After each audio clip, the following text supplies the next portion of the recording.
PM po sa ating lahat. Siyempre sa mga nanonood at sumusubaybay po sa aking vlog. Pasensya na po, medyo natagalan na sundan. Kung dati po, puro aking activity yung binablog ko. Ngayon po, nasundan po yun. Kung natatandaan nyo po yung interview ko po kay Kap Sani sa Barangay Nagkaisang Nayon at syempre po sa ating kapitbarangay kay Kap Kagawad Arnie Cando. Ngayon po, sobrang special po ng ating episode dahil syempre sa kauna-una ang pagkakataon, hindi ko po ina-expect pero pinaunlakan po tayo ng isang one-on-one interview. Walang iba po kundi ang ating top 4 performing district representative at syempre top 1 congressman sa NCR. Palakpakan po natin ang napakasipag na congressman ng District 5 sa Quezon City. Walang iba po, ang ating pusong matulungin, Gibrotol, Congressman PM Vargas po. Yes, Gibro, good PM. Isang Gibro, kapitan ko dito.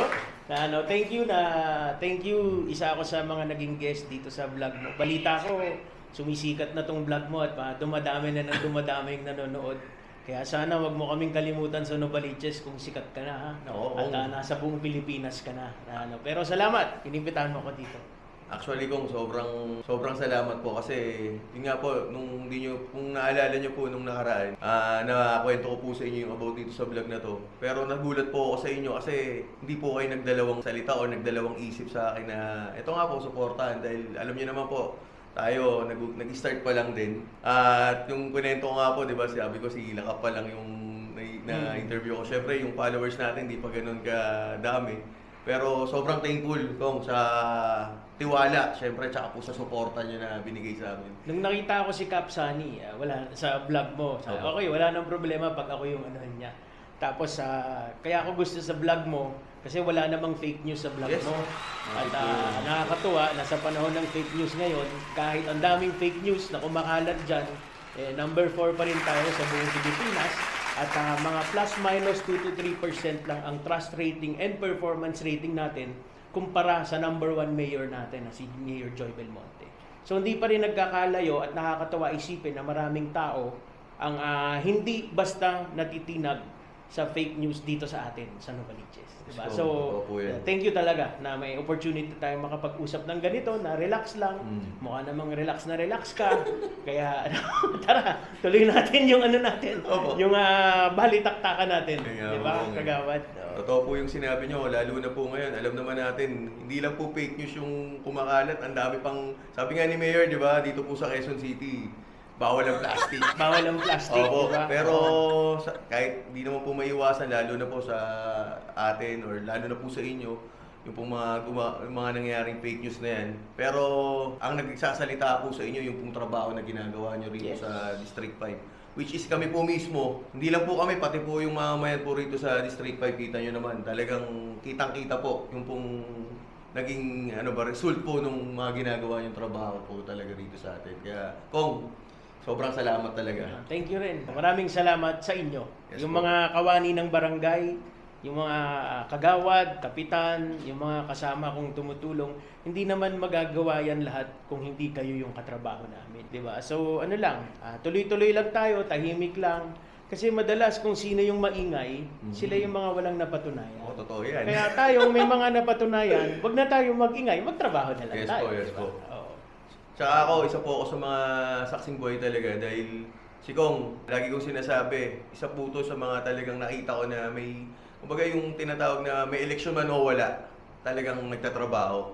At ako po, hindi lang po dahil kaharap po si Kong, talagang, kumbaga sa saksi, yun nga po, yung pagkalimbawa, may, di ba, iba, usually naman, lalo na ngayon, Kong, alam naman natin, papalapit na naman. Lagi ko sinasabi, pagka ganyan papalapit ng eleksyon. Oo, namin naglilitaw Yung dyan. mga dating hindi namamansin, ngayon namamansin. Yung mga dating hindi ngumingiti, palangiti na. Pero yung mga hindi tumatawag, nagpapatawag na.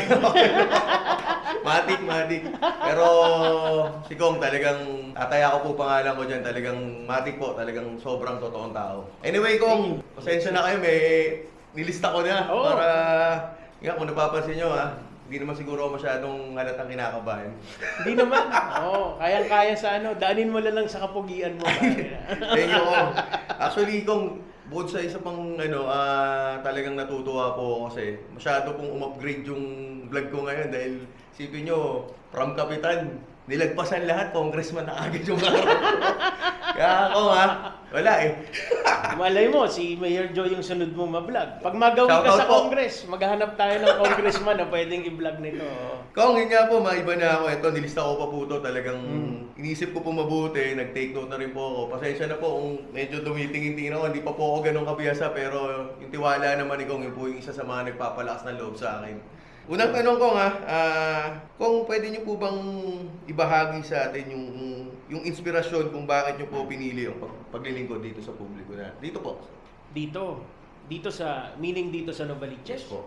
Na yung tatay ko ay public servant, hindi siya elected. Pero nung panahon nakakatapos lang let's say nung gera sa loob ng bansa natin, yung mga rebel returnees, isa po siya sa mga nagbabalik ng mga rebelde papunta sa gobyerno noon.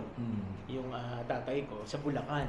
Kasi doon sa Garay, sa North Zagaray noon yung taguan ng mga di ba? Yung mga katulad mo, mga pogi, di ba? Tapos doon siya. Ang lola ko is teacher sa Surigao. Ang nanay ko 35 years yan straight sa gobyerno nagtrabaho. Pero yung pinaka naging inspiration ko lalo na nung mapunta dito ay si Kuya si Councilor Alfred Vargas. As you know, siya yung unang congressman officially ng distrito, and sila talaga ni Mayor Joy yung nag-ano sa akin, yung nag-ano na uy, may potential ka. Although dati lagi akong class president, meron akong samahan noon sa Bulacan ng mga youth na gumagawa kami ng iba-ibang activities para makatulong. So hindi naman siya bago sa akin. Nung nag-aaral lang ako nung college, na iba ako, naging negosyante. Then nung bumalik ako dito, parang na-inlove na ulit ako sa public service. Actually, pumasok ako sa public service at the worst time. Kasi una kong term, pandemic eh. So nasubukan lahat nung kung gaano ka kung gaano ka grabe sa commitment mo sa tao. And I think yun din yung dahilan bakit ako naging congressman. Kasi nung pandemic naman, kahit nung wala pang bakuna, lumalabas na, tumutulong pa rin tayo. Kasama yung mga barangay officials natin. Nakita nila yun siguro. Kaya after one term lang ng councilor, katulad, na-upgrade agad ako to congressman. Diba? Hindi silang dalawang isip. And then yun, tuloy-tuloy na. Deserving naman kasi. Ngayon, may crisis na naman. Diba? Ito yung gera sa Iran, tumataas yung mga bilihin. Pero tayo, kahit magulo, tuloy-tuloy pa rin tayong lumalabas, tuloy-tuloy pa rin tayong tumutulong. So ang nag-inspire sa akin, I don't think na-inspire ako eh. I think nandun na siya dati pa. Parang nagising lang siya kasi ako talaga yung nakalinya noon na pumasok sa public service. Dapat nung 2007, magva-vice mayor ako sa Santa Maria, Bulacan. Sa Bulacan talaga ako? Oo, kasi sa aming 4 na magkakapatid, ako yung natira dun nung bata ako. Dapat iniimbita na ako doon. Sabi ko, ayoko kasi gusto ko magnegosyo, Pero nung kuya ko na, tsaka si Mayor Joy na, actually vice mayor pa siya noon, yung nagsabi sa akin na go ka dyan, pumasok ka na dito, sumama ka sa amin, kailangan ka namin, ganyan. Nung una, akala ko, hindi sila ganun kaseryoso, hindi ko alam, ako pala yung magiging seryoso na public servant. So I think it was there all along. I don't think I was inspired. I think I was always a public servant. Siguro, tinuruan lang ako ni God ng ibang lesson sa buhay. Tapos tsaka niya ako binalik dito para maging mas epektibo ako sa trabaho ko. Kitang-kita naman kasi talaga kung actually kung nabanggit nyo si Alfred.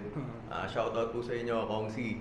Gusto ko lang din po malaman sa mga nanonood ngayon. Simula po nung naging congressman namin si Alfred nung time niya, isa po yan talaga sa nagpaganda at talaga nagpaunlad din po dito sa atin sa District 5. At ngayon, syempre, yung kapatid niya na po, si Kong PM, kumbaga kung ano po yung ginawa ni Consi Alfred nun, halos na doble, na triple pa yung naging resulta. Kaya Kong, sobrang thank you sa inyo ni Consi Alfred. And yun nga, sinimulan ni Consi Alfred yun, tinutuloy ko lang, tinatry ko lang mas pagandahin pa. Total, mas malaki naman ako sa kanya. So, mas lalakihan ko rin yung serbisyo ko. Di ba? Ano po yung masasabi nyo sa kasalukuyang kalagayan po dito sa 5th District ng Quezon City? Definitely ang itatawag ko sa atin, we're still a developing district. No, although mas matanda ang Novaliches sa maraming bayan sa loob ng Quezon City na marami pa tayong kailangan ma-develop dito kasi nga dahil mas matanda tayo, mas luma yung mga daan natin. Yung kultura natin maganda dahil meron pa nung parang traditional na pero yung developing meaning there's a lot of infrastructure that we need pa dito. Isipin mo, libo-libo ang mga factory natin dito. Yes. Pero yung mga daan natin maliliit. In fact, may mga barangay dito na ang daan ay kalesa pa. Totoo po. Tapos yung mga piping ng tubig natin dito, karamihan dyan, luma na, bakal at kalawang. Samantala ngayon, HDPE na, meaning rubberized and earthquake proof na. Kaya rin maraming mga baha na nangyayari. Wala rin tayong maganda pang sistema ng pagtapon ng basura. Maganda naman yung pagkolekta, pero yung pagtapon mismo, hindi edukado yung mga tao. Tapos, ang pinaka-importante para sa akin na yung kulang na mga facilities natin para sa edukasyon. Kasi, and kalusugan. Kasi, hindi ka makakapagtrabaho, hindi ka makakapag-aral, wala kang magagawa kung hindi ka malusog. At definitely, baliwala yung kinabukasan pag hindi natin mabigyan ng tamang edukasyon yung kasalukuyan na henerasyon. Diba? Kasi ikaw, ako, tatanda rin tayong lahat. So, usapang yung kung tayo man ay nahihirapan na ngayon, tanggapin na natin yon. Gumawa na lang tayo ng paraan para mas maganda yung abutan ng mga anak natin. Yes. Di ba? Opo, Kasi too late na eh. Nung World War II, tinanggap na nung mga nakakatanda na iyon yung buhay nila. Opo. May gera. Kailangan nila ipagtanggol yung bansa nila. Ngayon tayo, in this way, kailangan natin ipagtanggol para yung future, magkaroon man lang ng fighting chance. Baga sila ni makikinabang talaga kung yung natin eh. And dito, sa atin, Yes, sa po. Novaliches, mga halos 60 to 70% ng tao dito ay mahihirap. Mahihirap meaning yung iba walang kasiguraduhan sa bahay, yung iba walang kasiguraduhan sa kakainin nila araw-araw. So even yung mga basic services ng gobyerno, kaya tayo gusto natin yung social services dito. Kasi kailangan talagang pang-sustain ng mga tao. Maraming ang pabrika, pero hindi naman purely Novaliches lang pinagkukunan ng trabaho. Diba? May Caloocan ka, may Valenzuela ka, sometimes Bulacan pa yung pinagkukunan nila. So yung sistema ba na mabigyan lahat ng trabaho, mapag-aral natin ng maayos, habang may nag-aayos na abogado para dun sa mga lupa, mahaba siya, at malaki siyang hindi siya kaya ng isang tao.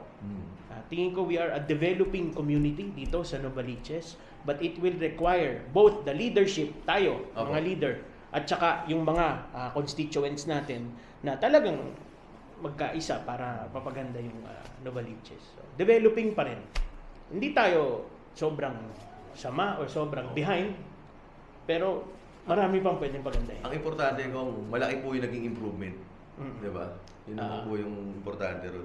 Ano pa po yung mga sa inyo po is yung mga pangunahing proyekto or programa na talagang inyong pwedeng ipagmalaki sa panunungkulan nyo po? Sa panunungkulan ko, nag-start tayo nung 2022. Yes. Diba? So, ang isa sa pangunahing proyekto ko noon makadagdag ng trabaho dito. Okay. So, every month, meron tayong malaking medical mission na ginagawa in partnership with SM, with Ayala, at doon, on the spot, nakakaano tayo every time. Diba? Kasi, for me, yung kung wala kang steady income, wala kang cash flow, hindi mo talaga masusustain yung pamilya mo. Na kung wala kang inaasahan buwan-buwan, wala talaga. 'Di ba? Pangalawa sa edukasyon, ang dami nating nagawa na mga school buildings. At yan lumalabas yan ngayon unti-unti sa ating Facebook page. Makikita ninyo yung mga ginawa nating infrastructure dito sa Novaliches. In fact, may bago tayong eskwelahan na bubuksan, bagong integrated high school sa likod ng simbahan sa bayan. Ginagamit na siya ngayon. Pero meron na lang mga final details na kailangan ilagay, like yung mga aircon. Pero upon the request of DepEd, ginagamit na siya ngayon. Sa ating pong panunungkulan, ngayon lang po nagkaroon ng mga sobrang laki na mga guarantee letter doon sa mga kababayan natin dito sa Novaliches na nauospital. At sa lahat po ng distrito ng buong Pilipinas. Tayo lang ang nakapagbigay ng health card sa senior citizens ng buong distrito natin. May iba na nga naiwan, yung mga hindi lang nagpunta ng orientation, pero tayo lang yung nakagawa na bawat isa sa kanila may naitabi tayo na 30,000 pesos worth ng medical services with partner hospitals. Kahit yung ibang distrito, tinatanong ako kung paano nagawa yon. Kasi there are 50,000 senior citizens in our district. Kung lahat yan, sabay-sabay magkasakit at kailangan ng 30,000, 1.5 billion pesos yan. Para sa seniors lang. Senior pa lang po. Pero, ang ginawa natin, hindi lang yung mga seniors, kasi maraming seniors na healthy. Pag di nila ginagamit, pwede nilang ibigay sa sa anak nila, sa asawa nila, sa kapatid nila. Okay. So, transferable siya. Opo.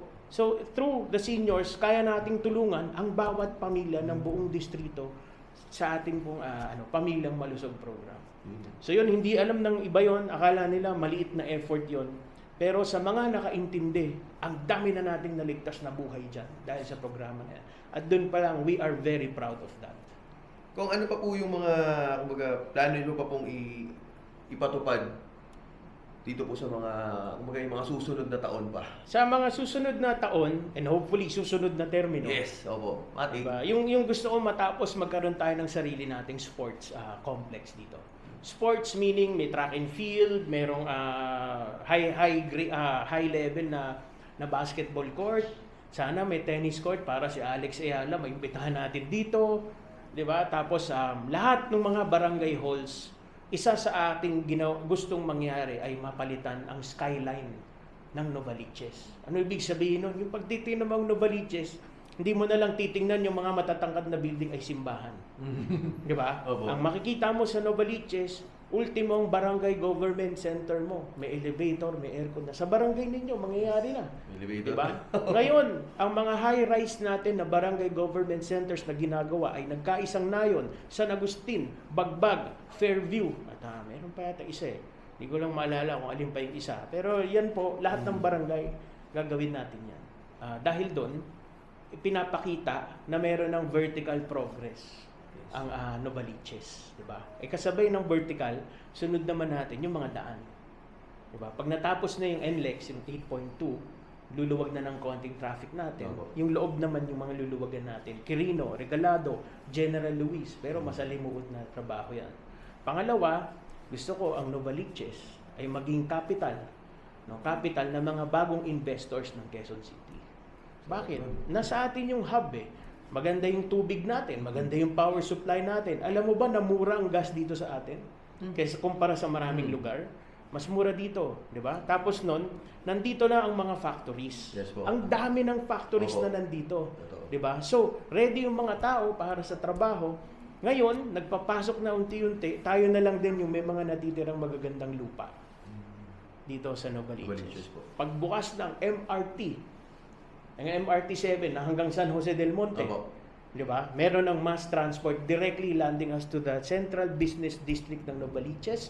Yan ay sa may SM. Di na mahirapan ko, Di na mahirapan, di ba? So gusto natin maging mini BGC tayo dito para hindi na lang industrial ang tingin sa Novaliches or provincial, pero talagang highly commercialized na. Kasi pag highly commercialized ka, mas mataas ang quality of living ng tao, mas mataas ang kikitain, mas maganda yung buhay mo lahat. Diba? So, secure tayo pagdating doon. Ngayon, pagdating naman sa mga pangarap natin sa Novaliches para sa ating kabataan, alam mo ba na ang District 5 ang may pinakamaraming TESDA accredited schools sa buong Quezon City? So, hindi naman ganun kauso ngayon. Mag-graduate ng college kahit importante.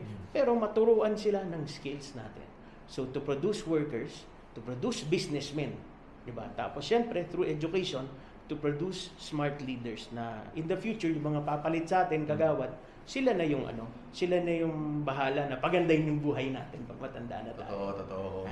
Di ba? Kaya nga po gaya nung sinabi nyo kanina, isa po yung barangay namin, which yung barangay nagkaisang nayon, yung mga sinasabi ni Kong na-develop talaga na yung which yung building namin. Nakaka-proud lang kasi yun nga, yung sa amin, naka-elevator na yan pag natapos. Isa yun sa nakaka-proud bilang taga rito sa District 5. Siyempre sa pangunguna ni Kong PM yun. Kung paano nyo po natitiyak na yung pong mga programa dun po sa inyong tanggapan is tunay po na nakakarating dun sa mga nangangailangan po rito sa atin dito po sa District 5? Nako, very simple. Kailangan lang makinig ka sa tao. Kasi kami, lahat ng tinutulungan namin, nakalista yan ng maayos. Kasi sa huli, kami ang hahanapan ng resibo ng mga ahensya ng gobyerno. So, since 2015, lahat ng tinulungan natin, kahit isang biogesic yan, o kaya nakapagtupad yan, o kaya natulungan natin sa lupa niya o nagpabahay, kilala natin kung sino sila. So, paano natin maibibigay dun sa paano namin nalalaman? Simple. Sa tagal namin na naglilingkod, kilala namin ang distrito. Literal kilala namin kung sino yung nangangailangan talaga. Kasi kapag madalas yung pangalan mo sa aming computer, Sa database ko. ibig sabihin, bigyan natin ng pagkakataon yung iba. Opo. Kasi may iba dyan, kunyari, ngayon, nagsimula tayo last year ng ating Educational Assistance Program. Ang nag-apply, grabe, nung si Consi Alfred, ang nag-apply nasa 52 to 54,000 na families. Paano matutulungan lahat yun, di ba? Tapos nahuli pa lahat. Ngayon, 1,400 na lang ang natitira. Kasi nakapagbigay na tayo ng sa more than 52,000 na nag-apply. Paano namin nalaman kung sino sila? Kasi kami, meron talaga na kailangan sumulat ka. May resibo ang lahat ng ginagawa natin dito. May resibo talaga dapat. Kasi kung mamimigay ka lang ng tulong at walang kahit anong resibo, parang hindi na yata ganun kalayo yun sa pangbibili ng boto. Tsaka, yun, tama ko. Di ba? Tsaka medyo ang gulo rin nung kong. At least, gulo nun. Ulit-ulitin ka lang, isang bahay, dahil siguro wala yung anak niya, di siya yung makakakuha ng isang bahay, hindi mo madidistribute ng maayos. So, sumusunod tayo sa computer natin, sa datos ng DSWD, sa datos ng DOLE, sa datos ng DTI, at yung iba na maingay, no? Kasi gusto nila, makarami sila, hindi naman to personalan. Kasi lahat naman po ng taga District 5, ako pa rin yung tatay kahit anong mangyari. Yes. Kahit pasaway ka na anak, tutulungan pa rin naman kita. Kasi trabaho natin yun, di ba? Hindi kayo matitiis ni Kong. Oo, di ba? PM nga, pusong mamon nga daw minsan. Tsaka kung kagandahan doon talaga may sistema. Meron talaga. Meron talaga. And madalas nga, parang lang naman yan madalas ginagawa lang siya na intriga syempre nung mga kalaban. Parang kunyari kung ikaw may kalaban ka, kahit naman anong gawin mo, hanapan ka ng mali. Tama po. 'Di ba? Ganun lang 'yun. Pero in the end, tahimik tayo, simple tuloy-tuloy yung trabaho at nakikita naman yung ebidensya na siguro sapat na 'yun para sa mga kanoban natin. Yung iba nga ako minsan kahit wala ka nang ginagawa, ang dami pa rin nasasabi. Oo. 'Di ba? Pero ang importante ron, yung may gagawin at ginagawa talaga rito sa... Nanindigan ka. Ito yung trabaho ko Kaya nyo nga ako binoto para gawin to, di ba? Totoo. So kahit anong mangyari, gagawin ko to. Kung ito pa, ano po yung mga inyong programa nga pala? Kanina nabanggit nyo po yung ibang... Actually, dami po kasi talaga. Kung nakikita ko nga dun sa... May tulad ka po nag-earthquake drill kami ron sa isang lugar sa amin. Nakita ko yung nyo ron Kong Simula sinapupunan hanggang himlayan Kong di ba? Yes. Actually, itong mga tanong ko na to, gusto ko lang syempre itanong kay Kong para at least kayo po na mga nanonood sa amin, maintindihan at malaman nyo po yung kung ano pa at mapaliwanag din mismo ni Kong kung ano po yung mga programa na yun. Nasisiguraduhin po ni Kong at syempre sa amin po na makakatulong po talaga sa tao. So, diba? ang punto po nung ginawa namin ni Kuya Alfred, yung mula sinapupunan hanggang himlayan, ang gusto namin kasi, isang serye ng mga programa na nandyan kami sa bawat panahon ng buhay mo. Yes. Kung ano man yung problemahin mo. So kung manganganak ka, di ba, buntis ka, di ba, basta wag kaming tatay. Okay? Kung buntis mahirap ka. yun. Mahirap yun. Di ba, kung buntis ka, mula sa pagpapagamot mo, sa mga pag-check up mo, pag manganganak ka na, yung mga buntis assembly natin, meron tayong mga programa para sa kanila. Di ba ngayon, pag manganak, syempre, ma-hospitalize ka. Di ba? O ngayon, pag nanganak ka na, syempre, alagaan mo yung mga panggatas mo, pangbibili ng diaper, kahit pa paano, meron tayo dyan. Kaya nga merong assistance to individuals in crisis situation o AICS. Okay. Pag nangangailangan ka ng mga ganyan. Eh, siyempre, pag tumatanda na ng konti yung anak mo, ang sunod naman ay pag-aaral. Kaya tayo mayroong mga alagang Vargas Scholarship Program. Kasi sa pag-aaral, kahit public school ay libre, uniforme, notebook, mga gamit mo, araw-araw na pamasahe, ganito, ganyan, di ba? Ang dami ka pa rin gastos, kaya meron naman tayong ganon. Ngayon, ang bata, pag nag-aaral, pag mag-graduate, ano sunod na hanapin? Trabaho. Opo. Di ba? Pero, yung mga hindi makakagraduate, may pantawid graduation kami. Kasi may iba dyan, hindi lang makakuha ng diploma dahil lang may kulang sila sa tuition. Kadalasan kung yun yung dahilan eh. Yun yung dahilan. And nakakalungkot kasi malaking diferensya yun sa trabaho makukuha nila. Kung meron silang diploma o wala. Kaya meron tayong pantawid graduation. 5,000 yun, no questions asked. Basta ipakita nyo yung kulang ninyo, ibigay na namin sa inyo yun. Tapos noon, trabaho. Kaya nga tayo nag-job fair. Diba? At pag nagtrabaho, yung mga anak ninyo, siyempre, ang unang pag-iipunan yan, either kotse yan o bahay man yan, may mga tulong tayong ginagawa dyan. Even sa pagdanap ng trabaho, kaya nga tayo nag-job fair. Pero pag nagtrabaho na yung anak, nagpakasal na, nababato yung mga magulang. Kasi wala na silang inaalagaan eh. Diba? Ngayon gusto nilang matuto, either magnegosyo, magganito, magganyan, then pumapasok yung mga TESDA courses natin. Diba? Ang dami ngayon, Diyos ko, bread and pastry making. Mga livelihood ko, no? Oo, livelihood. May iba nga dyan yung ginawa ko, hinawakan ko talaga sila.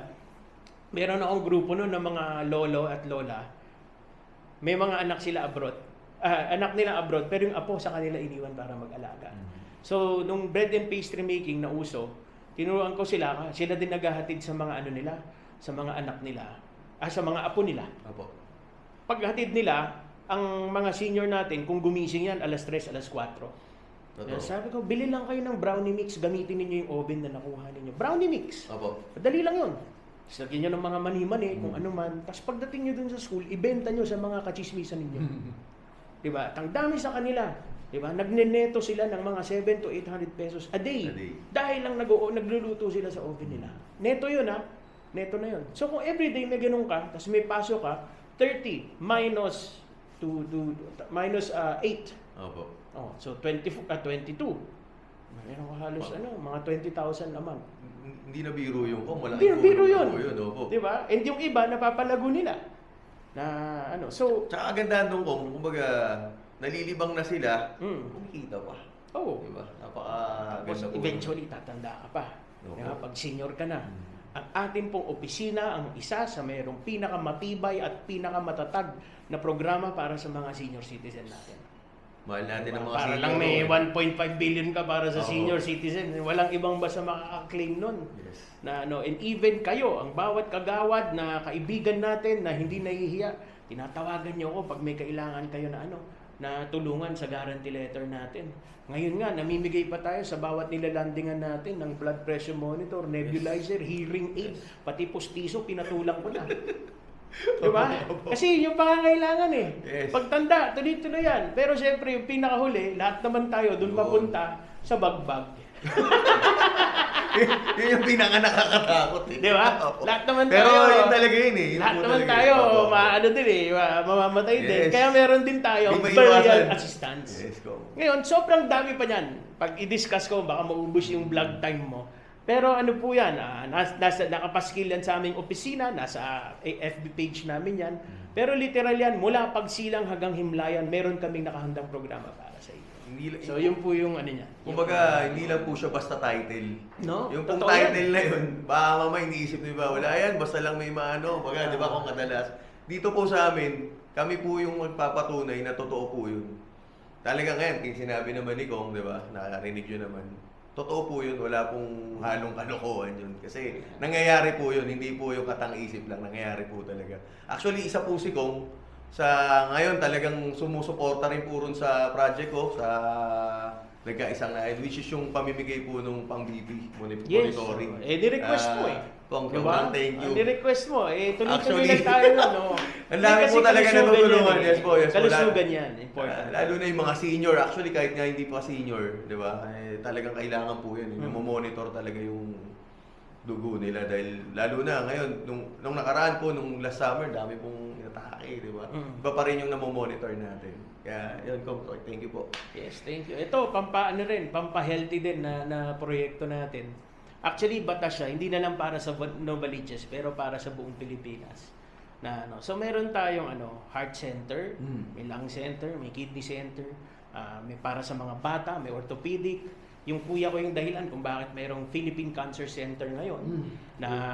Ako naman, yung tinutulak ko ngayon, magkaroon na ng Philippine Diabetes Center. Ay, pakalaking tulong nung Diba? dami Kasi naghahanap niyan. Dami naghahanap, Yes. daming may hindi alam, yung Opo. blood sugar pala nila mataas na. And ako, as a Filipino citizen, gusto ko siguro sana yung cure talaga sa type 2 diabetes dito sa atin maimbento. Kaya 'di ba? Isang magandang yan. Ang tulong talaga yan ko. Kasi, kumbaga, bukod po sa mahirap po yung sakit na yan, magastos po talaga. Kaya, Magastos yan. talagang- Habang buhay may insulin. Yes, opo. Alam ko yan kasi yung guarantee letter sa akin hinihingi. Opo. Di ba? Para sa mga ospital. Opo. After every Christmas, ubos ang aming losartan at metformin. Bakit? High blood lahat eh. Di ba? Puro crispy pata, amon, kanya, alam na inaaral namin kasi Opo. naka-computer tayo. Kumbaga may analytics tayo para dyan. Ito, mas healthy pa, tingin ko. Sinabi ni Presidente BBM nung SONA na tanggalin na yung system loss ng Meralco. So the very next day, yung kahapon, yung Opo. Tuesday, nag-file na tayo ng batas para tanggalin na, ma-amend na yung EPIRA law para mabawas na yung Salamat systems po. loss. Kasi kahit sarili kong empleyado, inuutangan na, dahil ang mahal ng Meralco. So dahil ang mahal ng Meralco, yan, para na. Actually, kung yan po, hindi lang po sa mga ordinaryong Pilipino or tao na naninirahan po rito sa atin, mapapakinabangan yan. Lalo-lalo na rin po sa mga nagnenegosyo. Alam naman natin, Oo, negosyante. yung pong kuryente. Oo. Di ba? Yes, Kumbaga, grabe yan. wala pong pinipiling antas ng pamumuhay yan. Kung sana talaga matuloy yan. I think suportado naman ni Presidente. Napakalaking Hindi tulong siya po ganun sa atin. kadali Opo. kasi matindi ang powers ng power company Opo. pang companies ng Pilipinas. Pero tingin ko basta suportado ng Presidente natin. Mangyayari yan. Thank you. Kagawad RJ Medina, kagawad ng Palaban, sa servisyo'y naninindigan at kapayapaan. Kagawad RJ Medina, ika'y poprotektahan.